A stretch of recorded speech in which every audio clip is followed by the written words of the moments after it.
Soy Carmen Boullosa. Soy sobre todo una escritora mexicana, escritora de México. Me he dedicado toda mi vida a escribir y a soñar con que escribo. Cuando no estoy escribiendo, estoy pensando que estoy escribiendo.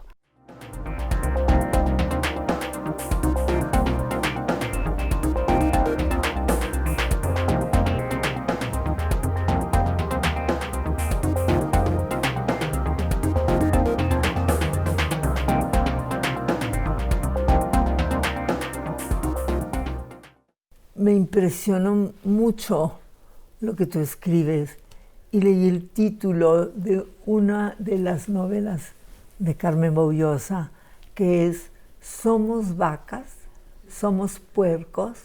Inmediatamente me causaste una impresión, más allá de la curiosidad, simplemente que esta era una escritora moderna. Dime, ¿alguna vez te han dicho que eres una escritora moderna? Yo creo, Silvia, que es la primera vez que alguien me dice que soy una escritora moderna. Me han dicho varias cosas de ser escritora, que si soy una escritora feminista o no soy feminista, que si soy una escritora más poeta que narradora, pero ponerme en un tiempo, el tiempo de la modernidad, te lo agradezco mucho, porque yo creo que en realidad no hay escritor que no sea en realidad y virtualmente un ser moderno. ¿Por qué? Porque nos pasamos la vida con estos libros de los que leemos y los que nos dan sentido, los que nunca nos abandonan, pero siempre, quién sabe por qué, lo que escribimos está ligado no solo con el presente, sino lo que viene un paso después del presente. Nos pasamos el tiempo entre ese pasado y ese que viene aquí adelante, y creo que eso es ser moderno. No creo que sea una característica mía personal. Me siento como una es contemporánea de María de Sayas, por ahí del siglo XVI. Me gustaría pensarme que estoy en aquellos otros años, en el 17, empezando el 17. Eso me gustaría pensar de mí, pero en realidad pues lo cierto es que nací en el 20, estoy en el 21 y soy, como todo escritor, pues una escritora moderna. A lo que me refiero es a que provocas. Posiblemente Son vacas, somos puercos provocaba, y a mí esa provocación me regaló hace muchos años algunos lectores, una entrevista contigo, un diálogo contigo, y las miradas de un poco por qué una escritora, mujer, contaba historias de piratas, y donde no había personaje femenino, una mujer que se vestía de hombre aparecía y salía de la novela, pero sí causaba como esta posiblemente irritación. Es muy difícil hablar de uno mismo, porque cuando uno se ve a sí mismo, es como cuando uno parte una piedra. Es cierto que partes una piedra porque quieres saber qué tiene adentro esa piedra, pero es cierto también que en realidad sí lo vas a ver, pero hay una especie de, yo no diría de enigma, sino que el enigma se va a otra parte.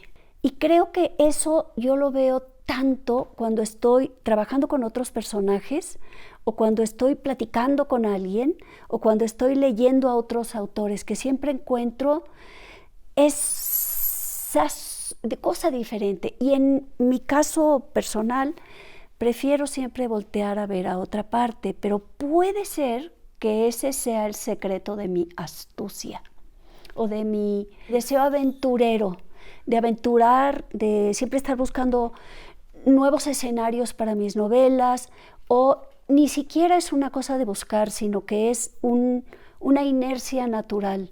Yo no quiero partir esa piedra, yo lo que quiero es descubrir qué hay atrás de eso que me rodea, esas personas, esos objetos. ¿Cómo fue tu infancia? Tuve la oportunidad de sí leer lo que lee un niño, más las vidas de santos. Mis papás eran muy mochos y las vidas de santos sí contienen un ingrediente fabuloso, fantástico, que siempre está tratando de conectarse con otra explicación del mundo que es bastante atractiva. Pero además, mi papá, que era un lector ávido, le gustaba mucho leer, nos leía en las noches para que nos quedáramos dormidas. A sus 3 hijas mayores. Se sentaba, primero a las 2 hijas mayores y luego cuando nació mi hermana María José, abría y nos leía, pero no lo que le interesaba a un niño. No nos leía cuentos para niños, nos leía lo que él quería leer por su propio apetito, porque era una hora de él de lectura, le gustaba leer en voz alta, le gustaba mucho leer poesía y lo que da la voz cuando lees un poema. Entonces leía lo que se le antojaba a él. Nos leía de Amado Nervo, a Quevedo, a Lope de Vega, que le encantaba leer, leía las novelas que él estaba leyendo y leía a veces clásicos que él se había perdido antes, porque él por profesión no había ido a una carrera de humanidades, sino que había estudiado química, que tú te acordarás que un tiempo fue la carrera del futuro. Y bueno, leía cosas que le faltaban leer o que había medio husmeado y se volvía a leer el Quijote, pero era para él.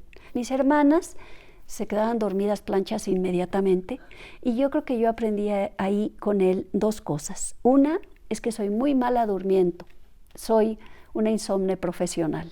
Y la segunda es que sí necesito leer. Fue mi liga pues con el afecto paterno por una parte y por otra cosa, otra alimentación del ser uno mismo que necesito leer. Me llenaba de preguntas, algunas veces he escrito o indagado pasajes que recuerdo que ahí me dejaron un poquito más que intrigada, un poquito desconcertada de algunos libros y yo no preguntaba nada, en teoría me estaba quedando dormida, no se valía preguntar, se valía escuchar. Y estaba digiriendo o intentando, o si no entender intelectualmente, sí entender por lo menos afectivamente muchas cosas que yo no comprendía. Pero nunca me imaginé a esa edad que yo iba a ser escritora. No había nada parecido en escritor en mi entorno, en mi vida. Nadie llevaba esa profesión, no era algo que apareciese como una profesión posible. Me hubiera gustado, cuando yo era niña, decía, yo quisiera ser arqueóloga, o yo quería ser historiadora, o yo quería ser, tenía ideas de qué iba yo a hacer de vida profesional.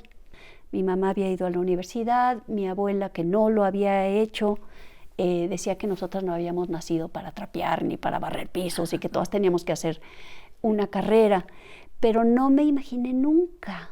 Y fue hasta que murió mi mamá, cuando yo cumplí 15 años, que murió mi mamá, mi papá se casó al año exacto de que mi mamá murió, no supo él cómo hacer vida de familia, dependía enormemente afectivamente y prácticamente de mi mamá. Y tardé además en crecer, a mis 15 años de pronto me hice mujer, ya verdaderamente mujer, era una niñita todavía. Y la ciudad cambió tanto también, abrió el metro, acababa de abrir el metro, todo cambiaba alrededor mío, mi cuerpo no era el mío, mi familia no era la mía, mi ciudad no era la mía, y yo me inventé de una columna vertebral o de un sentido de pertenencia escribiendo. Empecé entonces, como escribo todavía, con una pluma a escribir poemas, cuentos, empecé a escribir y a pensar que yo era eso, sin pensar que era algo que se aprende. Yo dije, yo soy escritora. Ya a los 16 años, 17 años me decían, ¿y tú qué vas a estudiar, Carmelita? No, yo soy escritora. No, era una barbaridad, eras ¿no? escritora, claro que sí.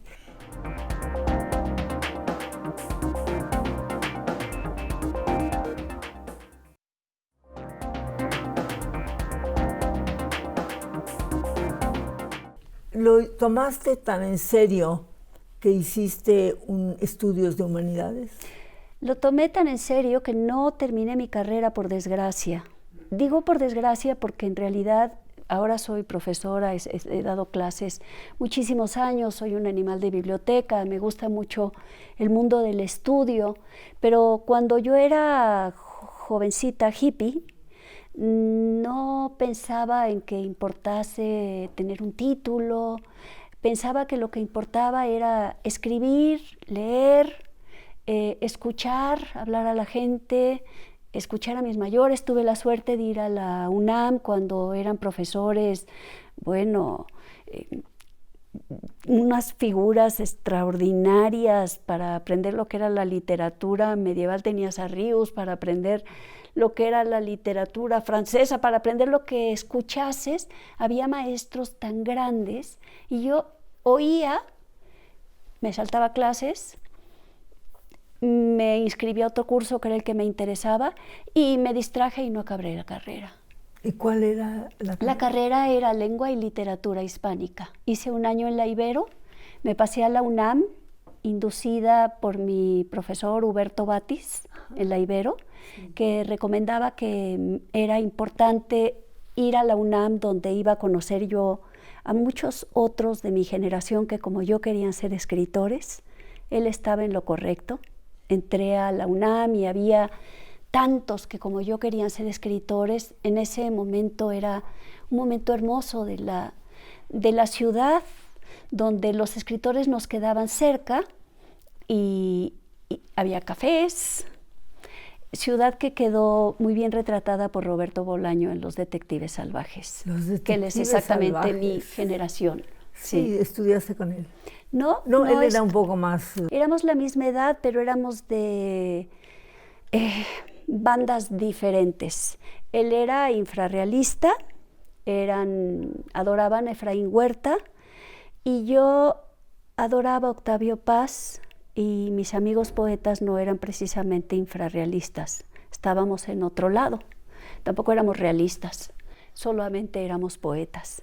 Y no éramos banda. Él estaba en un bando y yo en otro. Ya después lo traté los dos de escritores publicados y adultos y fuimos muy amigos, pero de jovencitos éramos enemigos. Pero qué buenas lecturas te dio tu padre, porque no hay como recibir algo totalmente opuesto a lo que tú imaginaste quizá de niña, que te hubiera gustado que te leyera. No sé si habrás oído las canciones de Cricri o cosa por el estilo. También, por suerte. Pero sí, me parece muy bien lo que hizo tu padre. Y estoy segura de que eso te debe de haber, sin darte cuenta, llevado a una etapa superior a la de una niña. No sé si superior, pero sí me dio algo a mi manera de percibir el mundo. Y también mucho me ha hecho pensar lo que es la ansiedad del padre, porque con la madre uno siempre tiene una relación más cercana. En mi caso era con mi abuela, sobre todo, mi abuela materna. Y en el padre siempre había una especie de ansiedad, o a lo mejor era un poco el carácter de mi padre, que era muy crítico, era un hombre pues muy rígido y crítico, y a lo mejor era cómo obtener de él ese sí absoluto.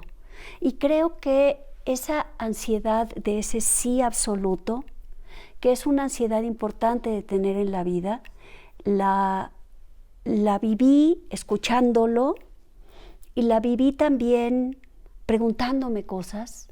Nunca he dejado de preguntarme algo. Tal vez el adjetivo que sí me atrevería a usar para definirme sería que soy muy preguntona, soy muy curiosa. Todo me da una enorme curiosidad y de quiero saber. Quiero romper una piedra. Quiero romper una piedra que adentro tenga dos texturas diferentes y además un objetito distinto. Y quiero además que eso no se vaya a comportar de una manera natural, que se vaya a comportar quién sabe cómo con calor, quién sabe cómo con frío, que creo que es un poco también lo que me ha guiado como novelista más que como poeta, de temas. Por ejemplo, leyendo de casualidad topé con Juan Nepomuceno Cortina. Nadie me había hablado a mí de nuestro héroe mexicano. El 19 no sabía yo nada de Juan Nepomuceno Cortina. Y me lo encontré por azar, porque yo quería saber quién era este Juan Nepomuceno que buscaba a su hijo y que por estar buscando a su hijo en Chihuahua lo asesinaron en esta tragedia nacional que hemos vivido en las últimas décadas. Y me lo encontré, Juan Nepomuceno Cortina, tenía un apellido que llevo yo también, mi padre era Boullosa Cortina, yo tenía un primo que era Juan Nepomuceno Cortina. ¿Quién era él? Y por curiosidad, él era el bandido mexicano, según el New York Times, según el periódico nacional era un héroe mexicano, ayudó a expulsar a los franceses, limpió los caminos de bandidos. Bueno, fue un personaje importantísimo y además invadió Estados Unidos 7 veces. Entonces, la curiosidad, en mi caso no mata al gato, sino que hace al novelista. Empecé a leer de estos primeros años de la Texas que apenas nos habían arrebatado, qué ocurría, qué pasaba con Juan Nepomuceno Cortina, era rico, era terrateniente, a quién apoyaba, había aceptado la nacionalidad americana, le habían hecho promesas, le habían tomado el pelo, ¿quién le había tomado el pelo? ¿Qué ocurría? ¿Qué trato se daba a los mexicanos que antes vivían ahí por los que ahora eran los dueños de las tierras, etcétera? Y de curiosidad en curiosidad, pues fui a dar a esa Texas recién americana, recién salida de México, por decirlo de esta manera, recién dejada de ser territorio hispano, y a entender cuál era el valor del vaquero, qué quería decir para nosotros esa pérdida, etcétera, etcétera. Y de ahí vino tu libro Texas. Y de ahí vino mi libro que ya terminé llamando Texas, la gran ladronería. Y vino de simple y llanamente una curiosidad. Y una curiosidad lleva a la otra y lleva a la otra y lleva a la otra, ¿no?